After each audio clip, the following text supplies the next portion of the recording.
Hello మచ్చా, ఎలా ఉన్నావు? ఎస్క్యూఎల్లోని ఈ స్టోర్డ్ ప్రొసీజర్స్ గురించి తెలుసుకుందాం పద. స్టోర్డ్ ప్రొసీజర్స్ అంటే ఏం లేదు, it is set of SQL statements that can be stored in the database and executed repeatedly. ఇప్పుడు ఫంక్షన్స్ గురించి తెలిసే కదా, అంటే జావాలో పైథాన్లో మనం ఫంక్షన్స్ రాస్తాం కదా, ఒక సెట్ ఆఫ్ స్టేట్మెంట్స్ రాసి మళ్ళీ రిపీటెడ్గా యూజ్ చేస్తాం కదా. ఇక్కడ స్టోర్డ్ ప్రొసీజర్స్ అంటే కూడా same. Stored procedures will accept input parameters and perform operations and it returns the results. మరి వీటి పర్పస్ ఏంటి?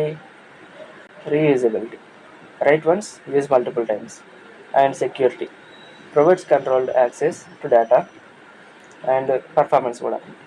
ఆల్రెడీ ప్రీ కంపైల్డ్ అయి ఉంటుంది కాబట్టి ఫాస్టర్ ఎగ్జిక్యూషన్ ఉంటుంది. అండ్ లాస్ట్ వచ్చేసి maintainability, easier to maintain and update the data. వీటి syntax and example ఒక పోస్ట్లో చూద్దాం.